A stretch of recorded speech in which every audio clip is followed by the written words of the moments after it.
Grandpa's secret lived in the basement. It was during the spring break of my second year at college that I got a phone call from my Uncle Andrew, asking me if I'd be willing to spend a few days over at his house. My grandfather had been sick for a long, tough while, and it had apparently gotten to the stage that the primary focus now was less so to treat him and more so to just make him as comfortable as possible for the time he had left. I can't say I envied anyone in the situation. Grandpa, who'd be getting ready to face eternity in a house that wasn't his, with no company but a son who he barely spoke to these days, and Andrew, whose girlfriend died giving birth to their daughter 7 months ago and was now tasked with taking care of a dying man on top of that. I'd like to act as if I was making a saintly decision to come over and offer a helping hand out of love for my family. But the truth was that it had been quite some time since I'd spoken to Andrew, and it had been forever since I'd spoken to my paternal grandfather. No, I went because I was lonely, unbearably so. I didn't have any friends to speak of at college, and ever since my mother passed away about a year ago, I'd had no one to talk to at all. I made the decision to help Andrew out of the desperation for proper social interaction. Not like there'd be much to it anyway. All I really imagined I'd be doing is keeping the baby out of his hair when he was too busy and getting Grandpa anything he needed. Andrew's house was out in the sticks, at least 40 minutes away from the nearest town. My family are mostly dotted around a generally quite rural county, so there wasn't much in the area but barren roads and the odd building or two. As for the house itself, there wasn't really much to say about it from the front yard. Just another isolated double story that someone called home. I rang the doorbell, and after a few moments, Andrew greeted me. He seemed more or less the same as the last time I'd seen him in the flesh. "Ah, Nick, how are you doing? Thanks so much again for coming," he smiled, his voice nothing if not welcoming. "Nah, not like I had much going on anyway," I replied, to which he chuckled. "Come on in. Throw your jacket on the hanger there. You want some coffee?" "Sure," I said. "Yeah, all right. Have a seat over in the living room, first door to your left." I took his invitation and made my way over. Now that I was fully inside, I could see that there was more to Andrew's house than meets the eye at first. It smelled like old books and something faintly musty. The scent of time that slowly claimed everything. The entryway was wide and dimly lit, with heavy curtains blocking out the daylight. There was a quiet rhythm to the house, the creaking of wood beneath our feet, the soft shuffle of Andrew's footsteps echoing through long corridors. It had the basic interior of a house, a lot older than you'd think it was from outside, with aged patterns across the wallpaper and a somewhat ornate type of miniature chandelier suspended from the ceiling. Clashing with these design decisions was the more minimalist furniture and art pieces hanging from the walls. It seemed like someone had taken these measures in order to give the inside of the building a more modern feel. But really, it was a band-aid on a bullet hole. I looked around after reaching my destination. The living room appeared comfortable enough, with an ever so slightly peeling couch, a worn rug, and shelves of books that didn't seem to have been touched in years. It was the kind of place that felt frozen in time, a bit musty, but lived in, as though the walls had absorbed the memories of countless years of family life. A minute or so later, Andrew entered with 2 mugs. I sipped mine slowly as we exchanged some admittedly uncomfortable small talk. "God, you look so grown up. It's been, what, 2 years?" It had been at least 5. This continued for a while until we got to the tasks that'd be at hand for the next number of days. "I'll be picking him up from the hospice tomorrow after work. It'll probably be close to 7 before we'll be back. Chloe's upstairs having her nap right now, so I'm gonna go and get started on making dinner. In the meantime, you go ahead and make yourself comfortable. There are 2 rooms free upstairs. You can take your pick." He rose and clapped me on the shoulders before heading over to the kitchen. "I really do appreciate it, Nick. It's been rough having to pay for babysitters. After going upstairs, I passed what must have been Andrew's room on the way down the hallway, another chamber masquerading as belonging to a home far younger than was the reality, with a double bed and a child's cot next to it, the baby sleeping soundly inside. I had a mountain of college assignments to get cracking on, so I'd brought my laptop and sociology textbook in my travel bag. That's how I spent the majority of the evening, taking an hour's break for dinner. We had another fairly awkward conversation about what I'd been getting up to in college. From my seat at the dining room table, I was able to look out the window at a filth-coated golden retriever pottering around the yard outside. I hadn't noticed it before. I was surprised that Andrew was able to manage a dog on top of his life as a single father. As I tried to focus on my pork chops, something else caught my eye. There was a door in the corner of the room that I hadn't noticed before, a small door, almost entirely hidden behind another old bookshelf. I couldn't see much of it, but there was something about the door that captured my attention, something in the way the wood seemed to shimmer in the dim light, as though it wasn't quite real. "Is that a closet?" I asked, pointing. Andrew looked over his shoulder and then shook her head quickly. "Oh, that? No, just a small little space in the structure I haven't really found a use for yet." He smiled, but it was tight, forced. I was going to ask him more before the dog outside started barking loudly. "God, what's his problem?" Andrew sighed, exasperated. "Hey, you never mentioned you had a dog. Seems like an awful lot of work for you," I commented. "Nah, he's not mine. Just some stray that's been finding the yard lately for whatever reason." The conversation petered off after that, but I remember thinking that if that was the case, it was odd that the dog had a collar. I called it a night maybe 2 hours later, but I had a hard time sleeping because the dog continued to bark periodically until all hours of the morning. In the morning, Andrew was already gone to work when I awoke, but he'd left instructions on the kitchen counter for taking care of Chloe. I'd babysit before as a teenager, so I could manage things fine, but it never really gets any more enjoyable changing a diaper. Other than that, there's not much to say about the day, other than that I'd tried checking out the door behind the bookshelf out of curiosity and boredom, but I'd found it locked. I didn't really care though, since it sounded like it was nothing more than just a small crawl space or something. When Andrew arrived home, wheeling Grandpa with him, I could see for myself just how sick he must have been. He had stage 3 skin cancer that had by now spread through a terrible amount of the tissue in his torso.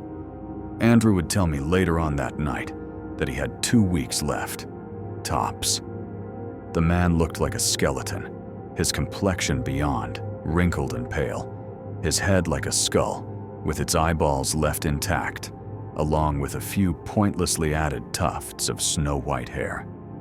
His skin was hanging off of his body so loosely, as if the space between had been repeatedly filled with air and then deflated. I'd been hoping I could have at least some sort of conversation with him, since I'd seen him even less in my life than Andrew, but he could barely work a sentence together, mostly just murmuring, grunting, and pointing at things to communicate. The evening ended up being even more uncomfortable than the last, so I spent even more time with the company of my schoolwork, figuring Grandpa would probably prefer to be with his son anyway, especially seeing that, as far as I knew, they hardly ever saw each other either. I ended up just going to bed early, Grandpa in the room next door, but of course I was kept up for ages by that stupid dog again. I ended up spending, I think, another week at Andrew's, and I'm not going to recount every day from here on, since it ultimately doesn't really matter much to where I am now. Andrew had to keep going to work, of course, so it fell to me to keep watch of Chloe and help Grandpa take his medicine. The only words that he could consistently get out, or perhaps the only ones he cared to, were his frequent complaints about the various pains in his body. The skin, my muscles, the flesh. I'd heard before, not from my father, but from my mother, about how Grandpa didn't treat him and Andrew very well. He was Vietnam vet, and the war came home with him, rearing its head in the form of a bottle, and the abuse that resulted from it. Even in spite of that, I couldn't help but pity the pain he must have been experiencing for the last few months of his life. All I could do was keep encouraging him to choke down his pills. During the second night with Grandpa in the house, I was woken up yet again by the incessant barking of the dog outside. After the dog had seemingly ran off to annoy someone else, I was quickly drifting back to sleep, until I heard Grandpa mumbling something next door. I'd gotten accustomed to his mostly nonsensical mutterings throughout the day, and the house had thin walls, so I didn't think too much of it, until I heard another voice, speaking back to him. Andrew's voice, whispering, just audible. "No, I've told you already.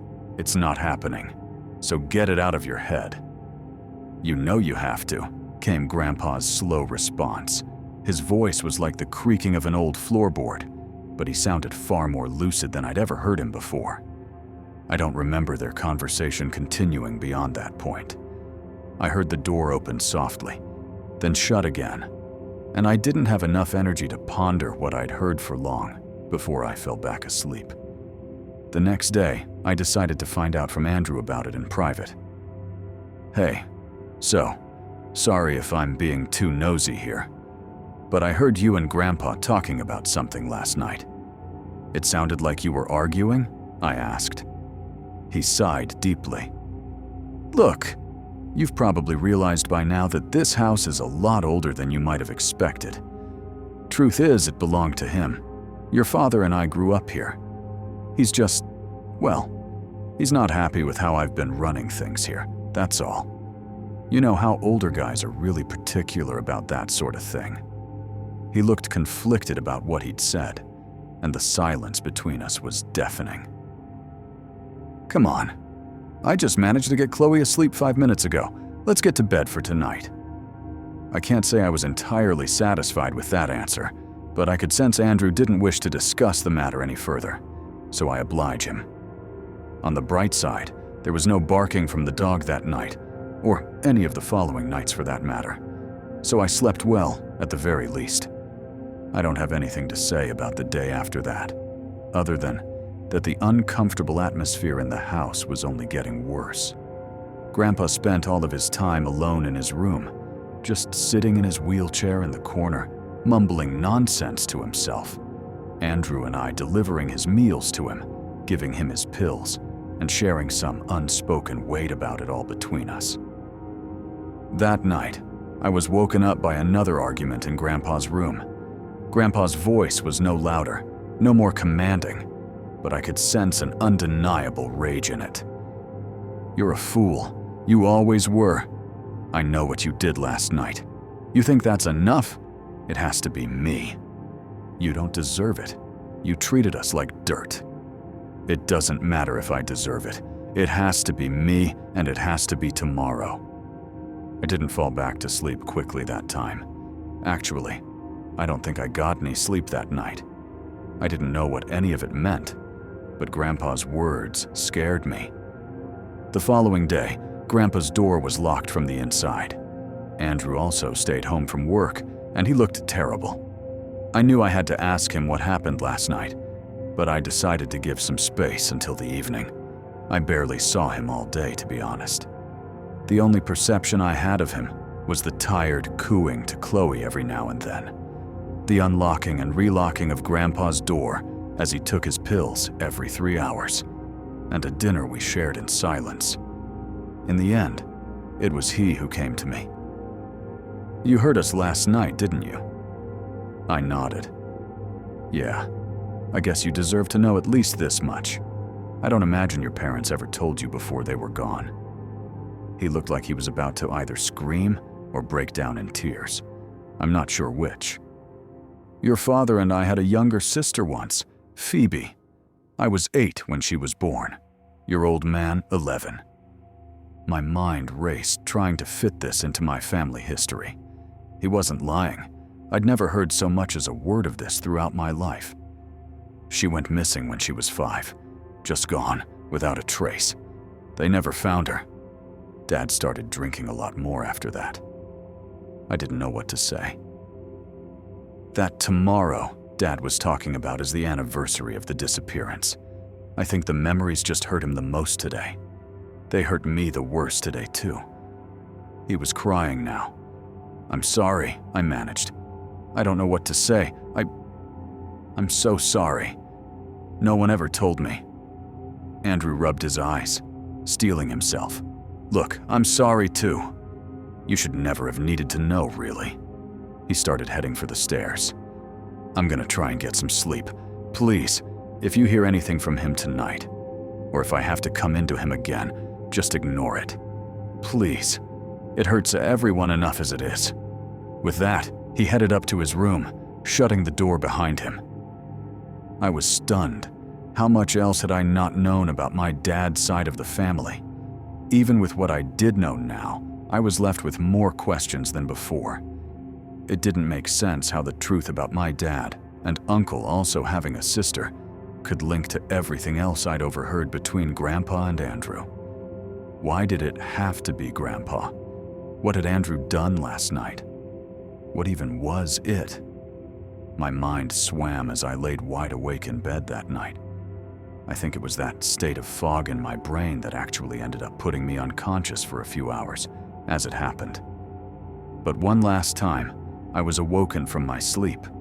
But it wasn't by the barking of a dog or by voices from Grandpa's room next door. It was by slow, heavy footsteps descending the stairs. I know Andrew told me to ignore anything I might hear that night. To this day, I don't know what compelled me to leave my room, but I crept out the door quietly, and the first thing I realized is that Grandpa's door was open and his room empty. The footsteps continued to pound through the house, into the kitchen, it seemed. I had to know. I had to know the truth to everything that was going on in this house, and I sensed that I was right at the cusp of it. As silently as I could, I too descended the stairs. I followed the noises to the kitchen, and I realized then what I'd been overlooking the whole time, the sight of it filling me with total dread. The door behind the bookshelf, now wide open. I abandoned whatever idea of stealth I had left in my head, rushing over to the door, where I found that it wasn't some sort of small little cupboard or crawl space at all. It was a flight of stairs, down to what must have been a cellar. Why had Andrew lied about this? I flew down the stairs and turned to the cellar door on my right, pressing my ear against it. Deep, heavy, fatigued breathing, and the surface of the door felt almost as if it was vibrating, pulsing with some impossible force. I gripped the door handle, and it felt white hot. My hand turns. The door opens. The truth is revealed. Andrew was alone in the cellar, illuminated by one dim light bulb hanging from the ceiling, the kitchen knife in hand. No sign of Grandpa anywhere. Andrew barely reacted to my presence. He just kept staring at the wall opposite of him. Only it wasn't a wall. Not really. Where there should have been brick and wallpaper, a pulsating, oozing, red-brown expanse of flesh spanned the side of the cellar ahead of us, the drywall at the edges of the adjacent walls transitioning from plaster and sheet brick into living tissue. The wall heaved and throbbed and sweat, somehow horrifically, impossibly given the gift of life. I can't even begin to describe the smell. I could barely think. The sight of it almost made me feel mad, like I had found myself in a bizarre nightmare, any rational thoughts shackled away behind lock and key. "What the?" I choked. "What in the world is this? Andrew, what even is this? Where is Grandpa?" He turned around, seemingly broken out of a trance. He stared back at the wall for a second.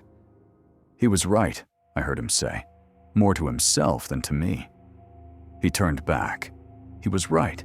It had to be done. I glanced back around him to the putrid, fleshy mass before my eyes. No, he couldn't mean that. "Andrew, Where's Grandpa? What have you done? I begged, denying to myself what I knew had transpired. Andrew glanced back at the wall again for a few moments. He had a look of almost reverence etched across his face. He faced me for a second, madness twinkling in his eyes. It's what he wanted. No, you're lying, I roared, not believing myself one bit. What even is this? He didn't look away from the wall of flesh. I inherited it, I suppose. It had to be done, you know. It's what he wanted. The wall suddenly flexed outward grotesquely, emitting a low grumbling sound. Try as I did to deny it to myself in the moment, I knew what that must have meant, as I saw a look of concern flash across Andrew's face.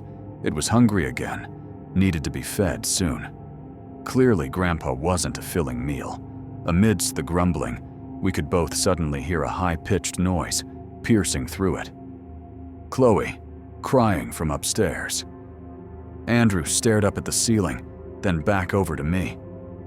Don't, I whispered, but he was already charging towards the door. Andrew, don't! He shoved hard against me as I tried to block him from getting out of the door. I threw myself against him with everything I had, tried to wrestle the knife from his grip, but he was far stronger than he looked, overpowering me quickly and slashing my right leg. I howled in shock and pain. You know what? He hissed, throwing me to the ground and grabbing me by my legs as I gushed blood. This is even better. You're of far more use anyway. I realized in an instant what he meant as he dragged me towards the wall of flesh. No, I choked. No, Andrew. Please, God, My words were cut off as I became almost entirely immersed in the writhing, living mass. Tendrils wrapped around me, almost painlessly puncturing through my skin, connecting to me. For a few brief passing moments, I had the notion that I was linking, fusing to the grand, biological system of the wall, that soon all would be alive, all would be connected, before my mind went black.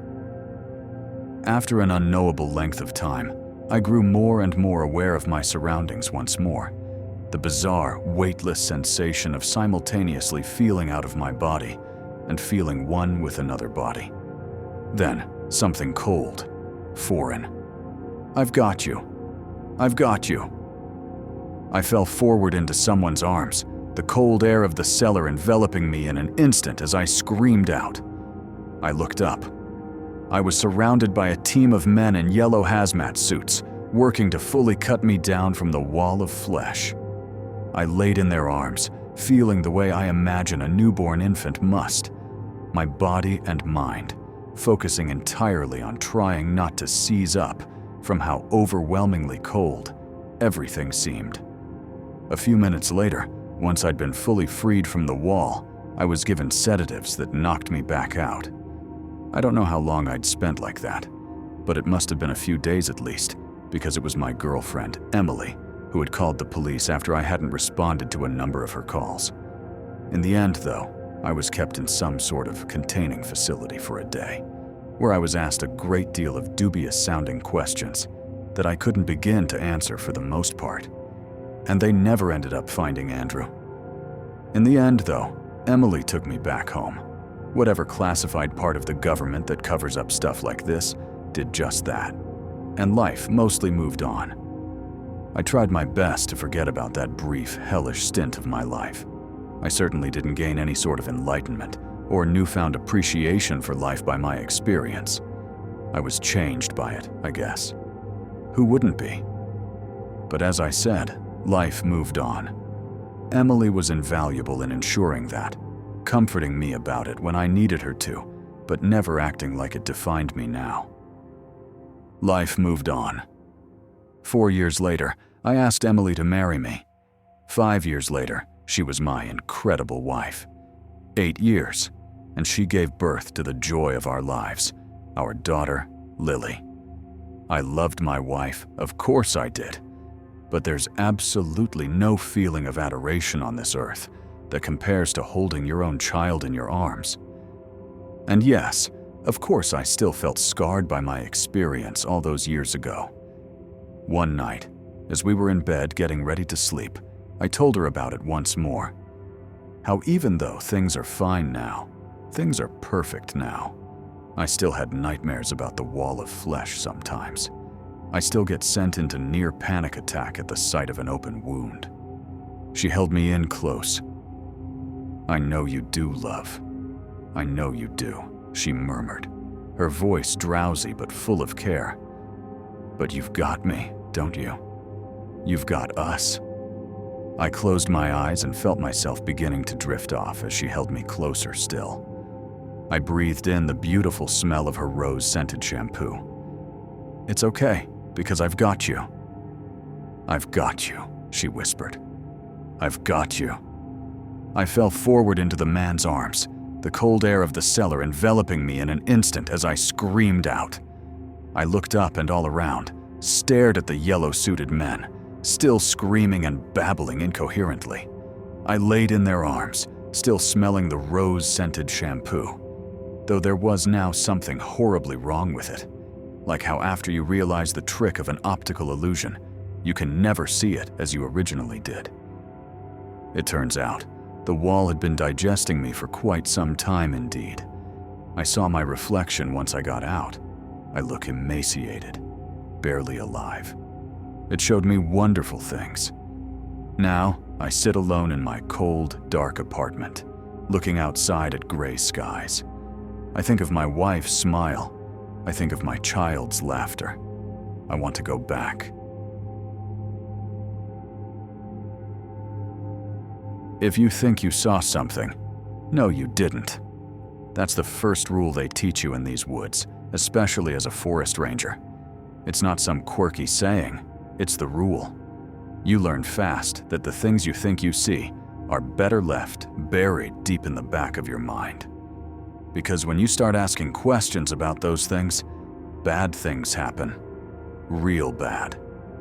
I've been a ranger for almost 5 years now, and I'd like to say that I have a handle on things. The forest is peaceful, a place to lose yourself, to think.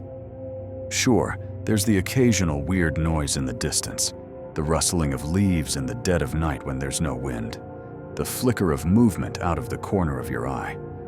But that's just nature, right? Well, 2 weeks into my job, I found out firsthand why we have that rule. I was doing my regular rounds, checking the perimeter, making sure the trail markers were still intact, and that the cabins were locked up tight. The usual stuff. There's a trail about 5 miles into the woods that people like to hike, a perfect place for a little solitude, and quite picturesque. It's calm out there, quiet. You don't expect anything to happen in a place like that. But that day, something felt off. The trees felt taller, the air heavier.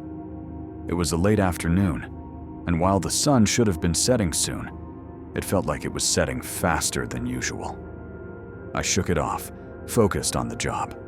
As I was picking up an empty bag of chips from the trail, the wind picked up, making the trees sway and creak. But then, something caught my eye. Just off the path, I saw movement. A figure. It wasn't a person, but it also didn't look like any animal I've seen. A silhouette, shifting behind the trees, far enough that I couldn't make out details, but close enough that I knew it was there. My heart skipped a beat, but I forced myself to think it was just some lost hiker, maybe an animal moving in the underbrush. I called out, but the forest swallowed my voice, the wind carrying it away. I stepped off the path and approached the area where I thought I'd seen it. But when I reached the spot, there was nothing. Just woods, silent and empty. I searched for a few seconds but found no footprints, no signs of anyone or anything being there just a few moments ago. I started walking back toward the trail, and then I heard it. Footsteps behind me, light as if someone was following just a few paces behind.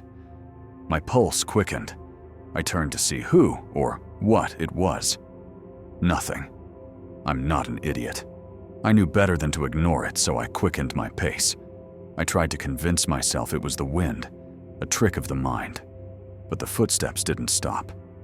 They stayed right there, shadowing mine, perfectly in sync. And then it stopped.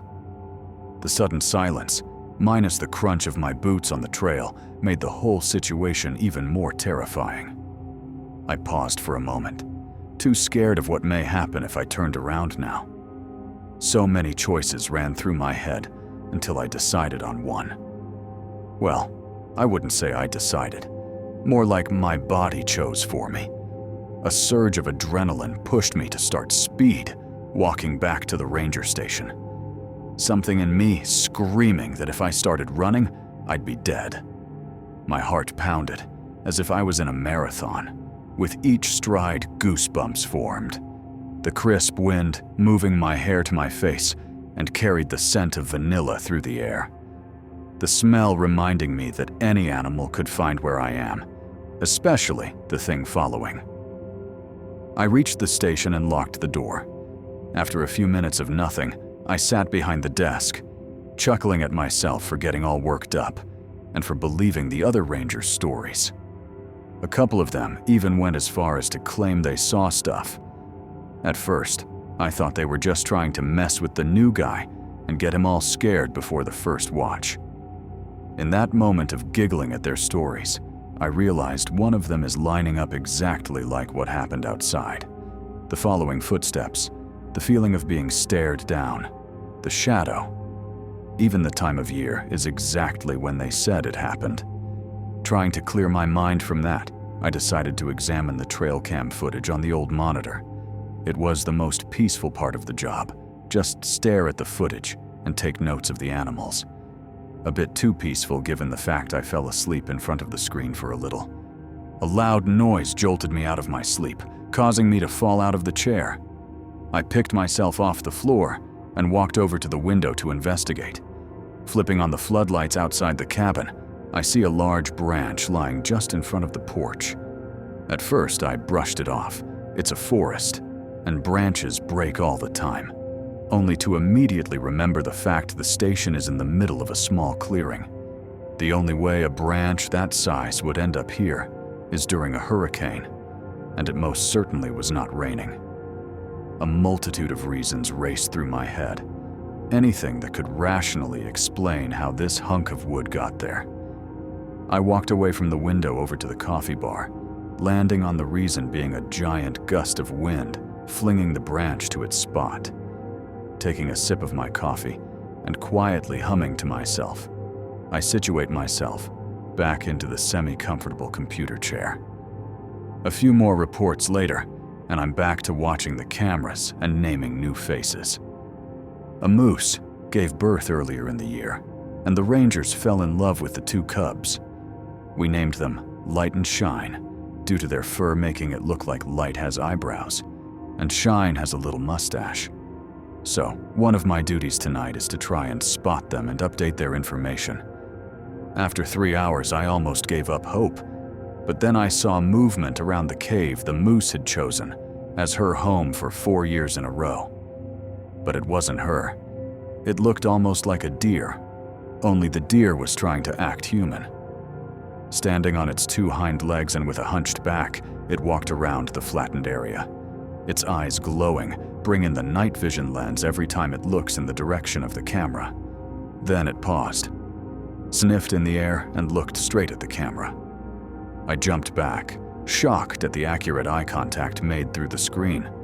I readjusted my chair and continued to watch whatever this thing was, writing down every detail I could get while it was still visible.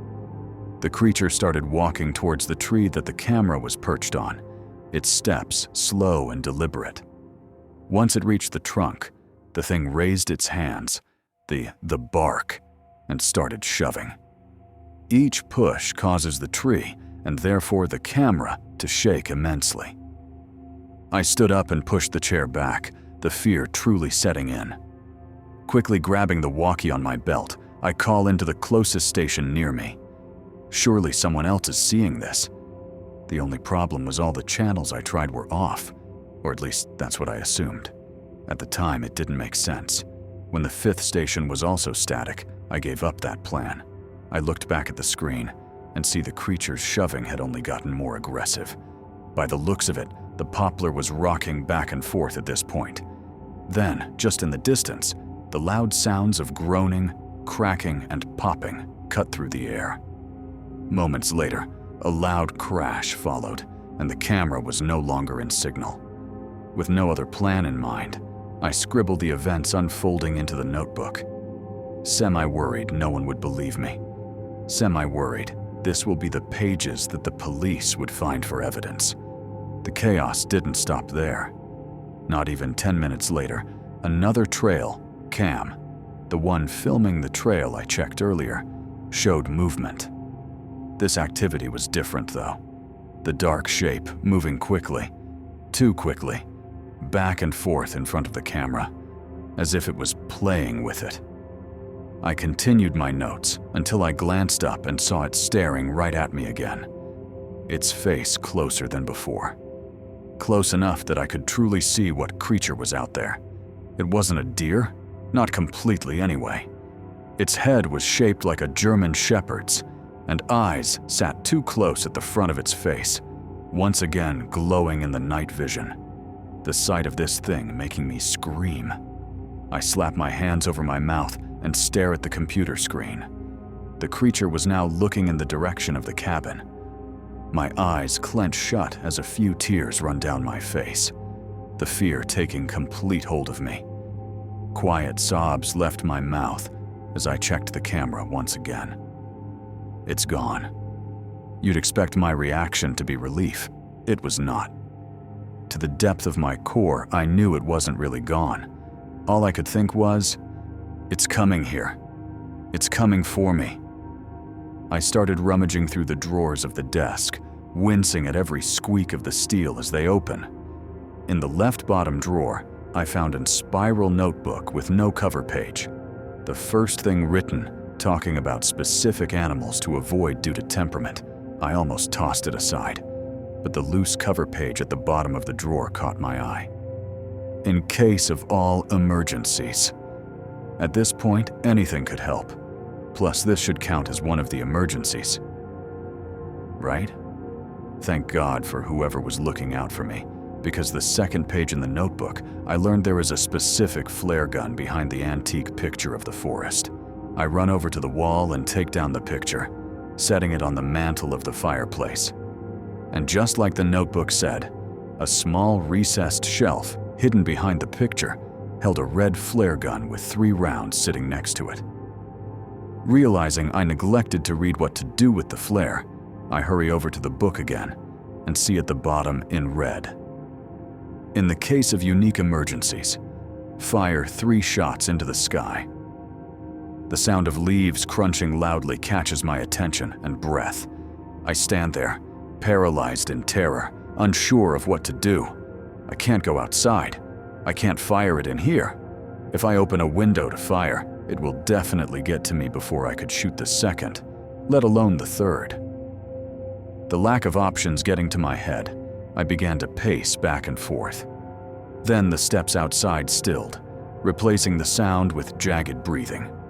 Through the monitor, I can see the creature was standing in the middle of the small gravel parking lot, staring at the station with its head tilting ever so slightly. I run into the back office, flare gun and cartridges in hand, and lock the doorknob and the 2 deadbolt locks. I always thought these were for bear attacks, but it seems situations like these have happened before. Looking around the tattered office, I hoped to find anything that could help me. I noticed that the light hadn't been turned on, and look up to see a skylight with a small black handle. I grab the stepladder and reach for the handle to see which way it opens. Twisting it slowly, I gently push up, and it doesn't budge. The bookcase in the office was at the perfect height and spot to sit with your foot on the step stool for balance, so I did just that. I pushed a little harder, but it still didn't budge. On a whim, I tried pulling it open, and it worked. Pulling the cartridges out of my pocket, I open the window just enough to aim the flares at the sky. I load the first one and aim it at the moon. 1 down. With the other 2 in my hand, I quickly reload another cartridge and squeeze the trigger. 2. One more to go. The sound of a loud stomp from the roof almost caused me to drop the last round. I quickly caught it. I shoved the round into the flare gun. The sound of heavy footsteps nearing me, raising my adrenaline and causing me to shake. I aim at the moon again and pull. Last one. Help is coming. I slam the window shut and twist the handle to lock, just as the creature jumped into view. It stared at me through the glass, its eyes wide enough to see the whites. The thing opened its mouth into what I can only assume was a smile, revealing unnaturally sharp teeth, opened its mouth and let out a scream I would describe as a shrieking whistle. I cower and end up falling off the bookshelf, my landing cushioned by the scattered reports and other papers. Groaning, pull myself into the fetal position and wait for one of two things. Help comes and somehow rescues me. This thing makes me its next meal. The sound of hooves slamming on the glass had me leaning toward the latter being more realistic. I rock myself, each slam of its hooves making me wince. It didn't take long for the sound of the glass starting to crack to fill the air. I hold my breath, unprepared for what horror lay in store. Then I heard it. The sound of multiple vehicles from all around the cabin swiftly pulling up, and the stomping stopped. Sounds of car doors slamming and 3 gunshots rang in the air. I looked up at the skylight and the creature was gone. The rangers from the other station banged on the front doors. It took me a minute to compose myself. Then I let the in. Immediately they asked me what happened. I told them everything that happened as best I could and showed them my notebook for my details. I asked what that thing was, and they said, it's best if I don't ask things I don't want to know. Next time, ignore it.